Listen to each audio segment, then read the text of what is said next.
Bienvenidos. Hoy vamos a meternos con un texto, un texto denso pero fascinante. El capítulo 23 del Seminario Segundo de Lacan. Se llama Psicoanálisis y Cibernética, o de la naturaleza del lenguaje. Una combinación que, de entrada, puede sonar un poco extraña, ¿no? Sí, totalmente. Suena como agua y aceite al principio. Pero justamente ahí está lo interesante. Nuestra tarea hoy es ver cómo Lacan usa esta comparación. Exacto. No para decir que somos máquinas, ojo. No, para nada. Más bien para marcar la diferencia, para entender qué es lo específico del lenguaje y del sujeto desde el psicoanálisis. ¿Qué nos dice la cibernética sobre el análisis y al revés? A ver, vamos a desarmar esto. Exacto. El eje, como siempre en Lacan, o casi siempre, es el lenguaje. ¿Pero qué lenguaje? ¿El de las máquinas? ¿El del inconsciente? ¿El de la ciencia pura y dura? Claro. Al poner frente a frente al psicoanálisis, que él mismo llama una ciencia conjetural. Conjetural. ¿Qué quieres decir con eso exactamente? Bueno, que trabaja sobre lo particular, sobre historias únicas, no buscando leyes universales como la física. Al contrastarlo con la cibernética, que es pura lógica formal, busca entender mejor qué es la palabra, el símbolo, y cómo se relaciona con nosotros, con ser sujeto. La pregunta de fondo sería entonces, ¿hasta dónde llegan los sistemas formales? ¿Pueden capturar la experiencia de una persona? Justamente, ¿cuáles son los límites? Lacan arranca marcando una cancha, ¿no? Diferencia entre las ciencias exactas y estas otras, las conjeturales como el psicoanálisis. Sí. Dice que las ciencias exactas buscan lo real, como eso que siempre está ahí, en el mismo lugar, lo predecible, lo que se puede medir y calcular. Ajá. La física, la matemática, buscan eliminar al observador, digamos. En cambio, el psicoanálisis se mete con la intersubjetividad, con lo que no se puede prever del todo, con eso que Lacan llama el azar del inconsciente. Que ya veremos que de azar tiene poco en realidad. Cierto. Y usa esa metáfora del reloj, que es buenísima. Sí, es potente. Dice que la ciencia moderna, la de Galileo o Newton, nace cuando empezamos a ver la naturaleza como una máquina gigante. Como un reloj perfecto. Exacto. Un mecanismo que funciona con sus propias leyes matemáticas, esté uno o no esté. Y el ser humano pasa a ser el que está afuera, mirando. El observador.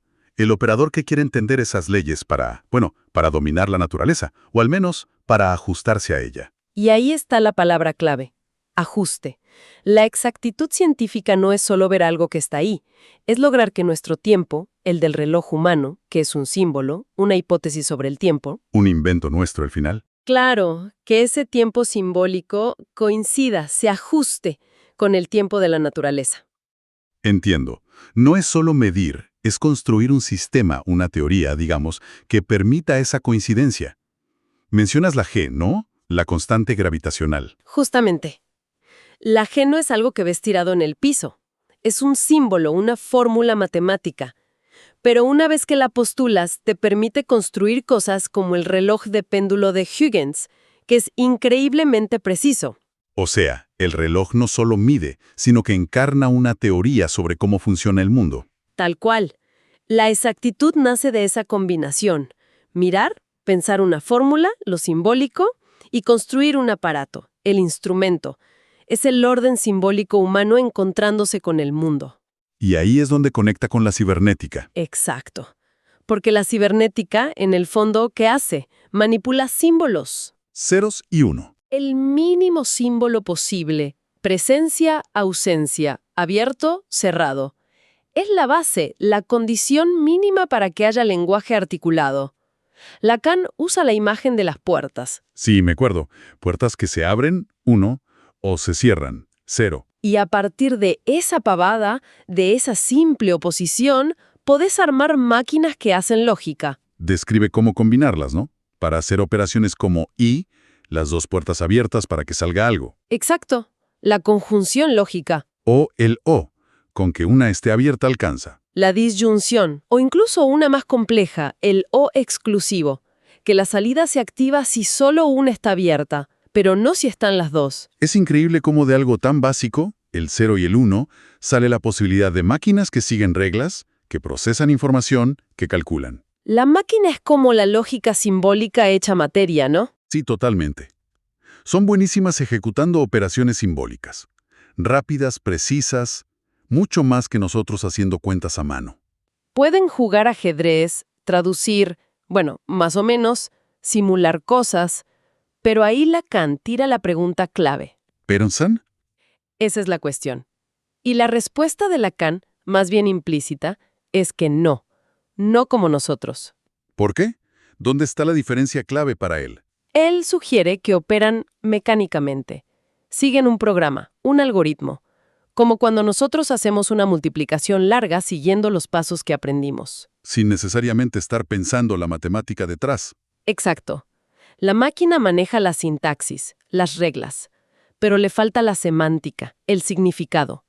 Y sobre todo, le falta la relación con lo imaginario y con lo real que tenemos nosotros. Ajá. Aunque, ojo, Lacan también dice algo interesante.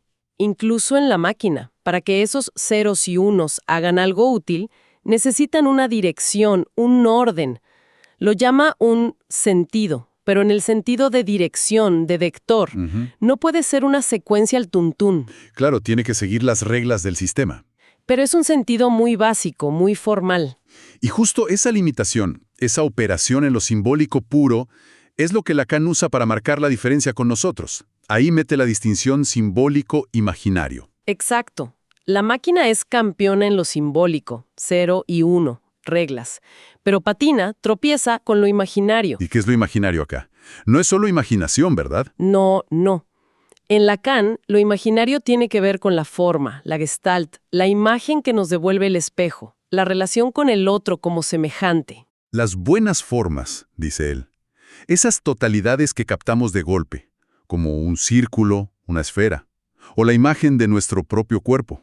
Formas que nos atraen, que tienen como una coherencia interna. Pone el ejemplo de la rueda, La rueda. Porque la rueda. porque es un invento humano genial, una buena forma, redondita, perfecta. Pero, Pero no hay animales con ruedas. exacto, en la naturaleza viva no está. Es algo que nosotros inventamos, una forma imaginaria que le impusimos a la materia. Y lo interesante es que dice Lacan, a las máquinas de su época les costaba un montón reconocer esas formas globales, esas gestalten, como lo hacemos nosotros. A ver si entiendo. Una máquina puede calcular si algo es un círculo perfecto matemáticamente. Pero reconocer un círculo dibujado a mano, medio chueco, en una foto, ¿eso es más difícil para ella? Justamente. La máquina analiza los puntos, la ecuación, lo simbólico, pero captar la circularidad como un todo, lo imaginario, le cuesta. Y eso es clave para el psicoanálisis. Fundamental, porque nuestro lenguaje, el que hablamos, el que sale en análisis, no es puro código binario, está totalmente mezclado con lo imaginario, ¿Cómo se ve esa mezcla? en todo. En las metáforas, que siempre se apoyan en imágenes, en cómo ciertas palabras nos pegan emocionalmente, evocan cosas, sensaciones. En cómo nos vemos a nosotros mismos, nuestra imagen corporal. Claro, el yo, Moe, se arma con identificaciones imaginarias. El lenguaje humano tiene esa vibración, ese peso, que viene de lo imaginario. Y el psicoanálisis labura justo ahí, en esa frontera, en esa tensión entre la estructura simbólica, la ley, el lenguaje, y el poder de lo imaginario, el narcisismo, la relación dual. O sea, la cibernética, al quedarse en la sintaxis formal, se pierde toda esa dimensión subjetiva, esa carga imaginaria que nos hace quienes somos, y que nos hace sufrir también. Exacto. Y Lacan advierte, cuidado con reducir el análisis a manejar solo lo imaginario, a una psicología del yo que busca adaptar o arreglar la relación con la imagen del otro. Eso sería. Sería traicionar a Freud, dice él, porque Freud apunta a lo simbólico y su relación con lo real, más allá de cómo nos vemos o nos ven. Volvamos al tema del azar y el determinismo, usando el ejemplo del juego de par o impar que menciona Lacan. ¿Cómo lo encararía una máquina? Y supongo que buscaría patrones. Analizaría las jugadas anteriores del otro, calcularía probabilidades, buscaría una lógica oculta, una estrategia, ¿no? ¿Asumiría un determinismo escondido bajo el aparente azar, algo que se pueda calcular? Ahora, Pensemos en el psicoanálisis. Cuando se le pide a alguien hable libremente, que diga lo que se le cruce por la cabeza, ¿qué se busca? No se busca un patrón estadístico, es otra cosa. Lacan dice que lo que sale ahí no es azar puro, está determinado. Exactamente, determinado por el inconsciente. Los olvidos, los chistes, los sueños, elegir un número al azar. Nada de eso es casual para el psicoanálisis. Freud ya lo decía en Psicopatología de la vida cotidiana. Claro, ese azar está sobredeterminado por la historia única de esa persona, por su lugar en el lenguaje, por la cadena de significantes inconscientes. Lo que aparece en la asociación libre no es ruido aleatorio. Es el determinismo singular del inconsciente. Justamente, la insistencia de algo no dicho, la repetición de un deseo, de un dolor, la marca de algo traumático. Todo eso articulado en esa red simbólica que es el discurso del otro. El otro como el tesoro del lenguaje, la cultura donde estamos metidos. Eso mismo. Entonces, el analista no es como la máquina buscando un algoritmo. Busca el azar particular de esa persona, las fallas, lo que se repite sin querer. Mencionabas la repetición de las faltas del padre. Sí, un ejemplo clásico. Alguien puede repetir patrones de fracaso o síntomas de sus padres sin saber por qué. No es casualidad. Es el determinismo inconsciente, una transmisión simbólica que va pasando. La palabra en análisis tiene esa carga, va más allá del diccionario. Apunta a la causa del deseo, a la verdad singular de ese sujeto. Bueno, hagamos un balance de este capítulo 23. ¿Qué nos queda? Está claro que Lacan no dice, somos máquinas. Más bien lo opuesto. Tal cual. Usa la cibernética como un espejo, como un contraste, al mostrar lo que la máquina sí puede hacer, manipular símbolos, y lo que no, captar lo imaginario, el sentido subjetivo, la emoción. Nos resalta lo específico de lo humano para el psicoanálisis. Nos hace ver que no somos solo lógica o información. Nuestra experiencia es esa mezcla compleja, a veces conflictiva, entre lo simbólico, lenguaje, ley, y lo imaginario, imagen, forma, relación dual. Atravesada por el deseo, marcada por la relación con el otro, determinada por una historia única. La dificultad de la máquina con lo imaginario, con la gestalt, con lo que para nosotros tiene sentido o peso, nos devuelve la complejidad nuestra. La máquina tiene sintaxis. Nosotros tenemos lenguaje cargado de imágenes, de afectos, de historia y de falta. Y Lacan dice que incluso la máquina necesita un sentido direccional. Pero ese sentido operativo no tiene nada que ver con el sentido humano, que siempre está anclado en lo imaginario, en el deseo, en la muerte. Al aislar lo simbólico en la máquina, vemos mejor cómo en nosotros nunca está puro. Siempre está enredado con lo imaginario y choca con lo real. Exacto. Y eso nos lleva a la última reflexión, ¿no? La pregunta que Lacan deja picando y que define al psicoanálisis. Si la máquina es simbólico, y nosotros somos simbólico e imaginario, ¿y lo real? Esa es la pregunta del millón. Lo real para Lacan no es la realidad de todos los días. Eso ya está tejido de símbolos e imágenes. Lo real es lo que se escapa. Lo imposible de decir, el trauma, lo que no encaja, el límite del lenguaje. Nunca llegamos a lo real directamente, siempre a través de los otros dos registros. Entonces, la pregunta final que nos deja este capítulo es, ¿dónde está el sujeto?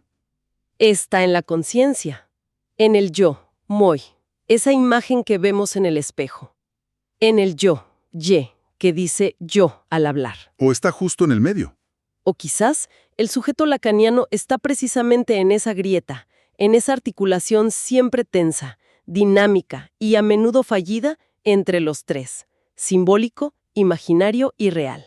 Una pregunta que no tiene respuesta fácil, claro, pero que abre todo el campo para seguir pensando qué significa ser humano, más allá de cualquier algoritmo o imagen.